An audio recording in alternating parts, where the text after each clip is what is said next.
You get to see the fortresses, the cathedrals, historic cities, medieval towns, all on the middle of the Rhine. Rhine is one of Europe's best loved rivers. It is, and it's amazing. So May 6, 2019, May 16th, 2019, the price starts at $3,399 and airfare starts at $599 to get to Europe. Imagine that. For the June 12th sailing, the price goes down to $3,299 starting from, and the air is $599 per person. Princess is doing something fun. Early booking benefits including free money to spend on board, free gratuities, free airfare, free Wi-Fi, and so much more.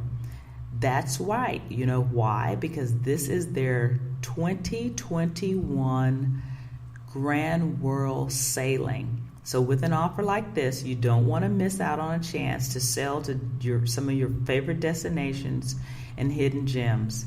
It is an awesome way for you to see the world.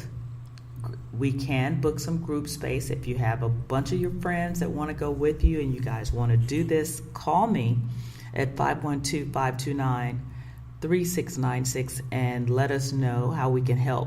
Putting a group together is relatively easy.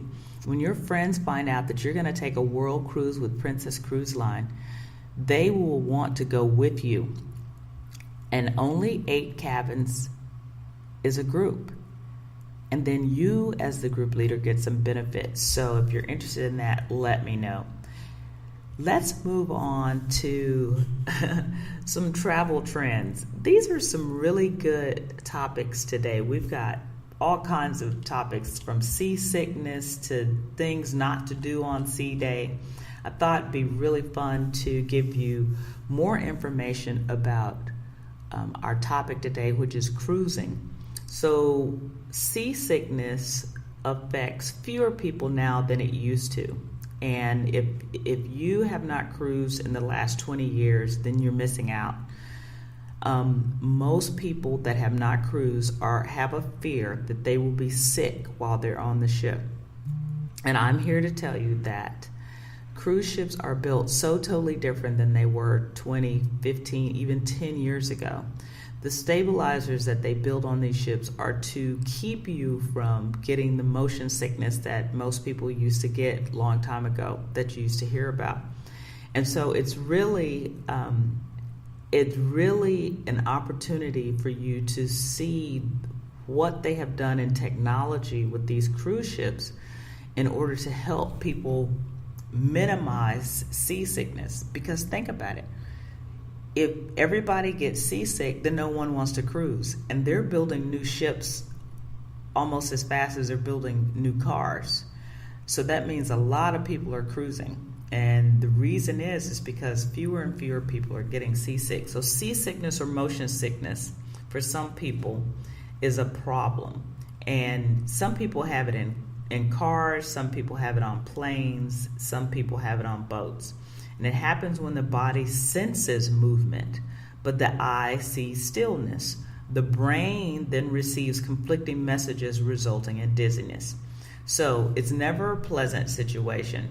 And this is why Windstar Cruises has all the tips and tricks to help handle seasickness when it occurs. So some basic symptoms of seasickness include yawning, drowsiness, or loss of appetite.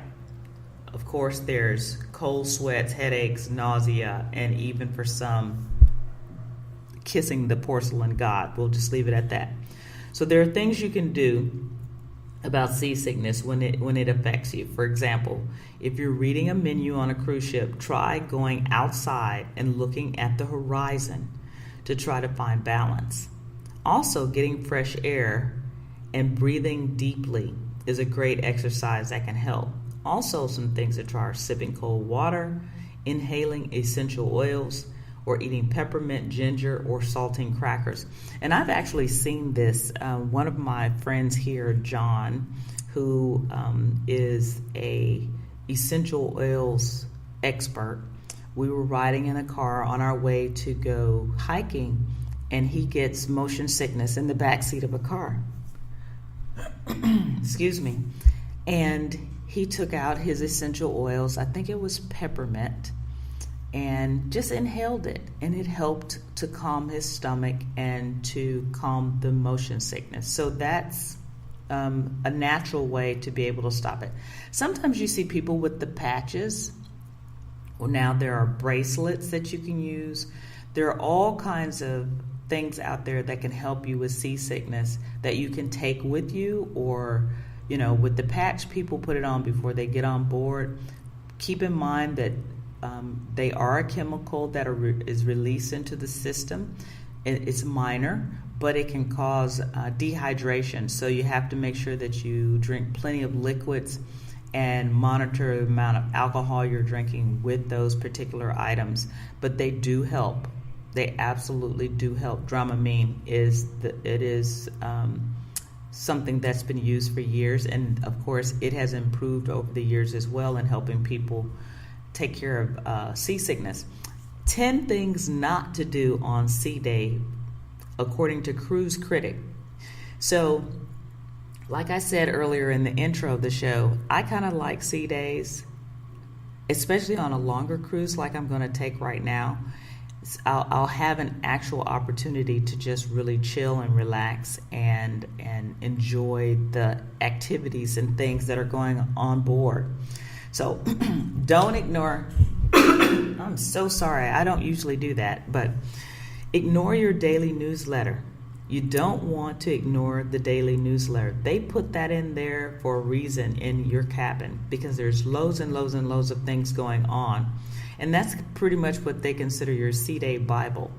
They know that when you're at sea, you have the opportunity to become bored. So believe me, there is a day of activities and something to do for everyone. The kids, grandma, grandpa, the parents, separate, together, shopping. I mean, there's just so much to do. So don't leave that in your room. I always stick it in my bag that I carry around on the ship, and that way I can refer to it all day so that I can get to the next event or thing that I'm interested in. Also, don't forget to pack. Don't pack your schedule too full. So that's the other thing. When there's so much to do on the ship on those sea days, you tend to want to do this, and this, and this. You're going to have more sea days. You don't have to do it all at one time. I promise you don't. There's lots of things going on. You want to be able to take the time to relax, like taking a long lunch. They say soaking in the hot tub, depending on where you're going. I'm trying to decide, do you take a swimming suit when you're going to Alaska? Is the pool heated? I have no idea. If anybody knows the answer to that question, let me know. Go to the Facebook page and tell me. Don't miss out on special events.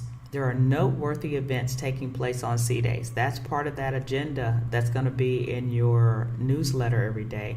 They have special events. Don't eat all your meals at the buffet. It's so easy to get up off your seat and just go to the buffet because it's convenient. One, it helps you to gain that average of 7 to 10 pounds that you gain on a cruise because food is readily available. You can just get up and walk through the line. But two, there are so many nice restaurants on board that you can go to where you can sit down and have a nice meal. That's what you like to do at home, then why don't you do it on the cruise ship?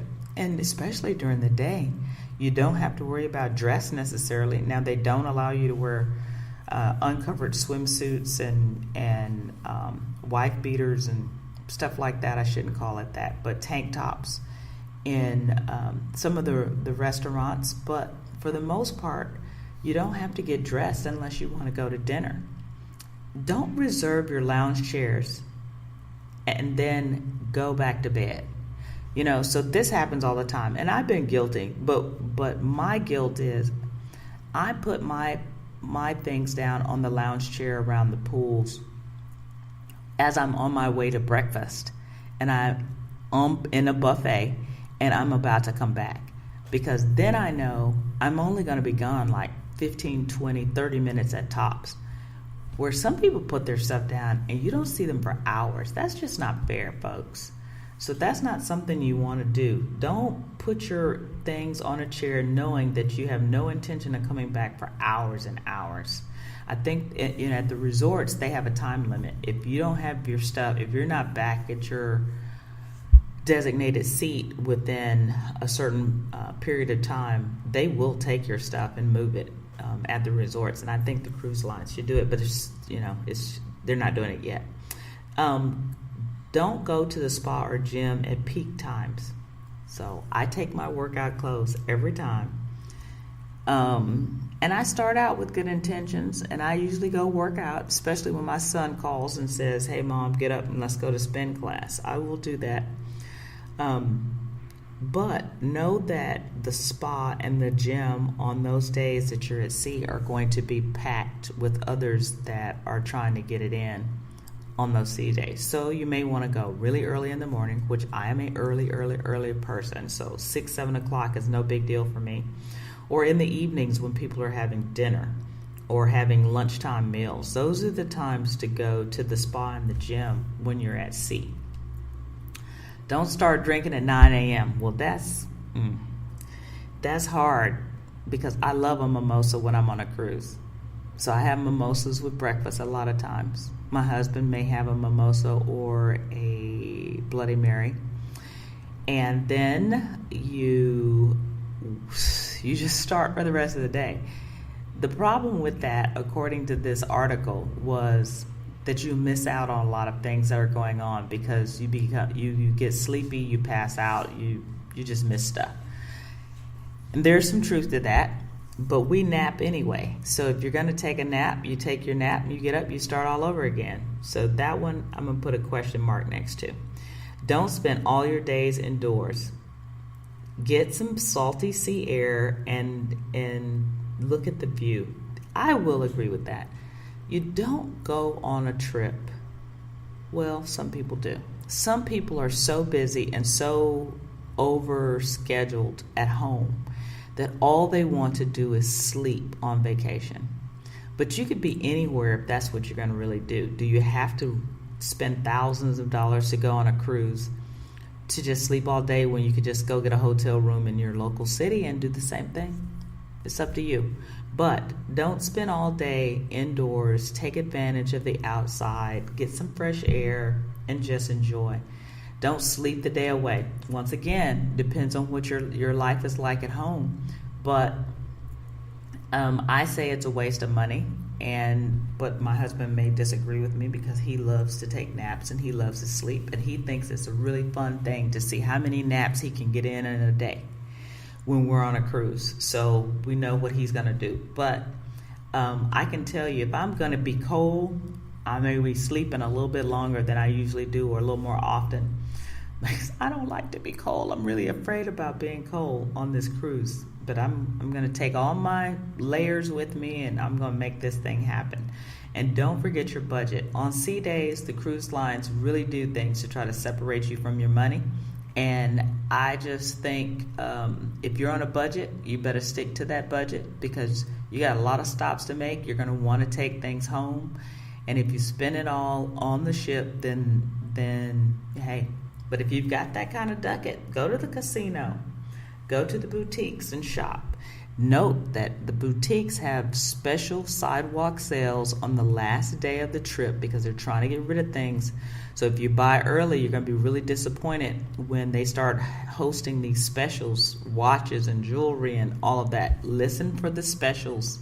If you're going with the intent to shop, listen for the specials and buy then. I'm going to take a quick break. And when I get back, we're going to look at cruises you should book at least a year in advance. This is Karen Duncan, your bucket list buster. I'll be back in a minute.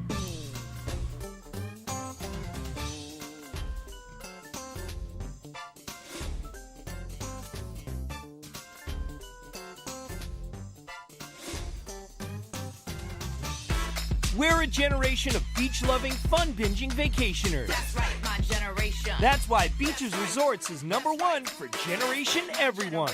With the best water parks in the Caribbean and more land and water sports than anyone, including unlimited scuba. Plus Sesame Street characters for the kids and up to 21 fabulous restaurants for everyone, all included. Beach it, Generation Everyone.